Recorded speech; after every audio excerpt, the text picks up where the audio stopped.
September 3rd. Happy September, guys. So first we're going to do updates of what's new. So we're put duals on the 125 because it hasn't had duals in a while. Put zero turn in here. Had a storm, so I'd rather put that in there than the 123 that was in here. Don't want to put that. Soaking this. It's a snowblower gearbox. Got the belt tensioner down that stuck, so have to fix that. Rebuilt that car, put that back together. I took the main jet out the other day and cleaned that up, so that's good. I'm currently taking this one apart. It's a 125 I got as a roller, and I'm finishing the job, I guess, on it, taking it apart. I'm gonna scrap the frame and that stuff coming soon. You might have seen I cut the boat up and cleaned it up. So Friday, which is September 1st, we went to, well actually, I'll start here. 3 weeks ago, we went to the local power equipment dealer and scoped out a good buy that I should buy, and it was gonna be abandoned by the owner, so we decided we should get it. So we had to wait till September 1st to get it, and this is what it is. From here it looks like an ordinary 54 snowblade, but really it doesn't have a cylinder on it because it's working on it. It's another power angle blade, so good find. I got it for 50 bucks, so you can't go wrong. I know they sell for a lot more than that.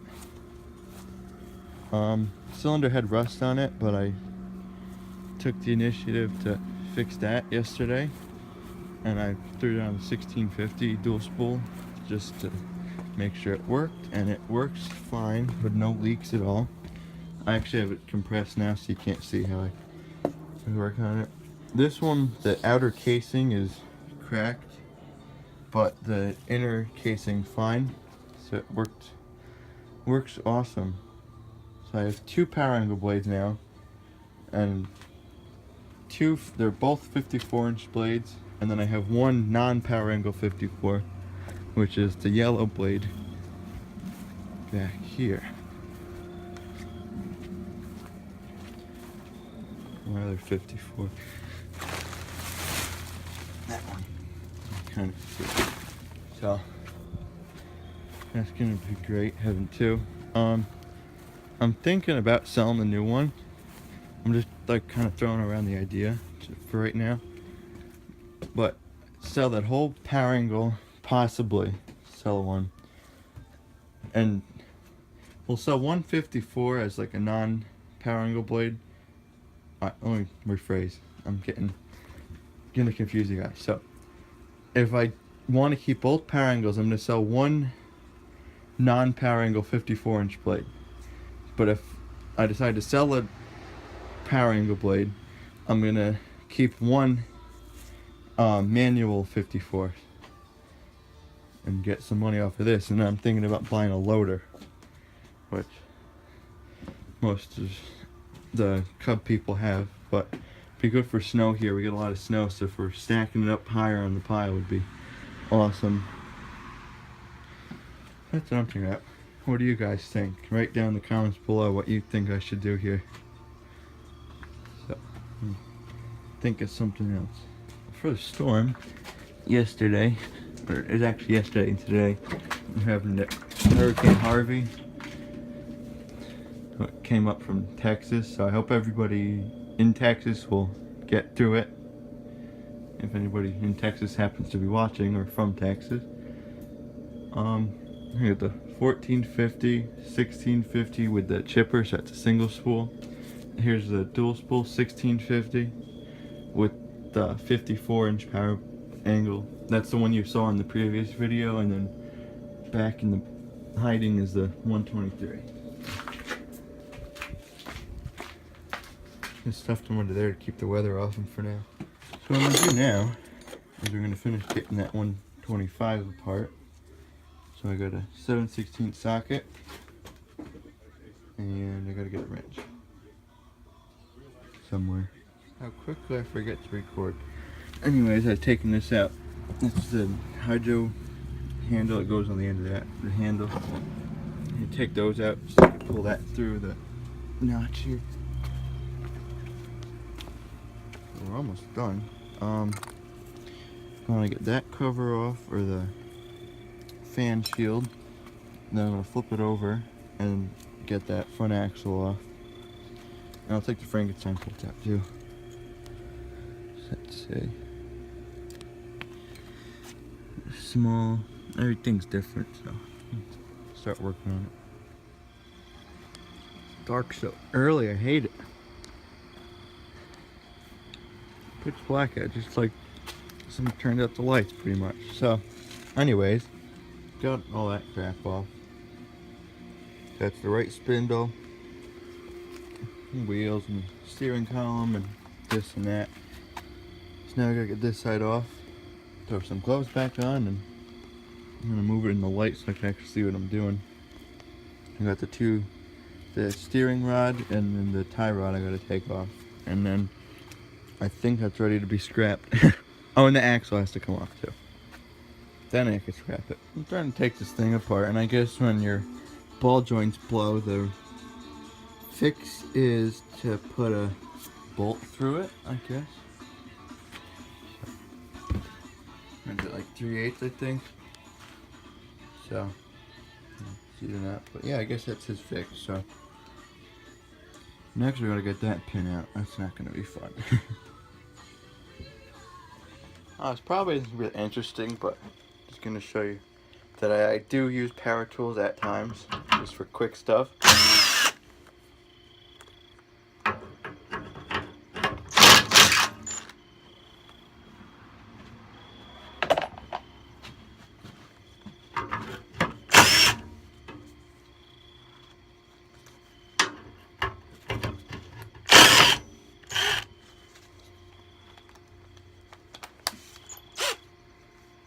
And stuff.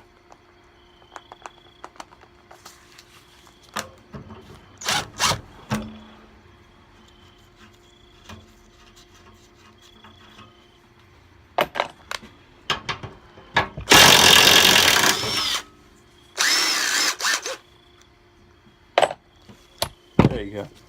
Anyways, this thing's mostly stripped down. I got the, whatever you call that thing, the PTO engagement thing. Pulled the front axle off, that's down there. Had to get that little roll pin out on there. Got the Frankenstein bolt off the other end.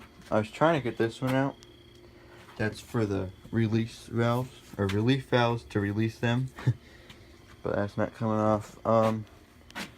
The clutch pedals really never go bad, so what's the bother? What else? I'll take this thing off, even though I have like 5 of them in a drawer. So I'll get that off. Now let's step up our game. That was 100 foot-pounds. I think this one's like 300.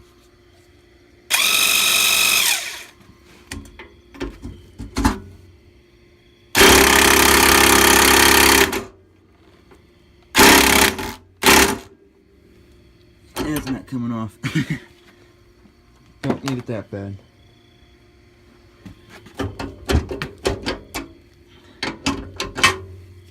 Come on. It's been rusted on for who knows how long. So, alright. Guess we're done with this frame. And the last thing was the neutral safety switch. Put that in there, and now it's done. Not taking any more hardware off of it because there really isn't anything. So yeah, it's just fun. Got some parts. I know I'm keeping that steering column. That might go in the 125. Might, I'm not sure yet. We'll see about that. Otherwise, I'll just keep it until I actually do need one. The frames are actually pretty heavy. Not as heavy as I thought, but they're still not light. I'm trying to figure out what the best way to carry this out of here is. Kind of rolled it in here. There we go. Get my hand up on it. Bring it outside. they are. Leave it in the scrap pile, I guess. Steering wheel.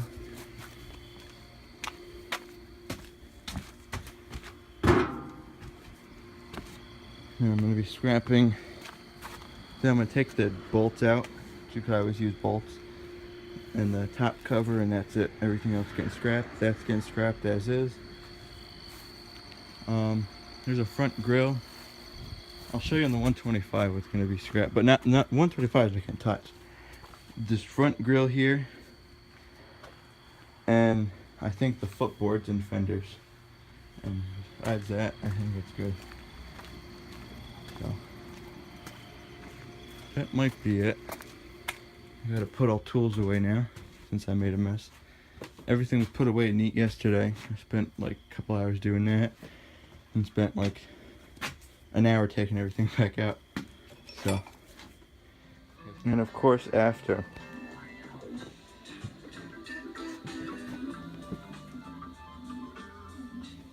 I'll leave these ones out because they're the most commonly used tools that I'm using for fixing these things. To dust things off. This is for the power angle. Gotta put that back on. I gotta get the pressure wash out tomorrow. And these are out until I can put them in that, until I can put them in the parts shed back behind this shed. So, let's see what else. Something. Got all the penetration stuff except for the oil up there. Got starting fluid finally. I don't know if anybody's ever asked or said I should get it, but I got it finally. Got new can of PB Blaster. The other stuff almost out. Got this gum out stuff for your carbon chokes and all that stuff. And of course WD-40, and then my special WD-40, which is the rust relief penetrant spray. And I use that on the dual spool 1650 to get that valve unstuck, as you might have seen briefly in the previous video. Lost a couple clips. Well, I put the flash on, I showed you that both valves going up and down, but that footage got lost somewhere. But I think that's it for tonight. It's 9:45 here. So, thanks again for watching. If you haven't already subscribed, consider subscribing. Click that bell and you'll see new videos pop up. You'll get notified. And of course, always like, share, and comment if you have anything to comment about, questions, concerns, future video references. Give me ideas and stuff, and I'll do my best to make in a future video. I'm going to be taking the carb apart and going to be looking at it and seeing if anything's wrong with it. If it looks okay, we're going to soak it and clean the main jet, and then I think it has main jet, and then we're going to see if we can get this thing running better. So that's our future videos, so stay tuned.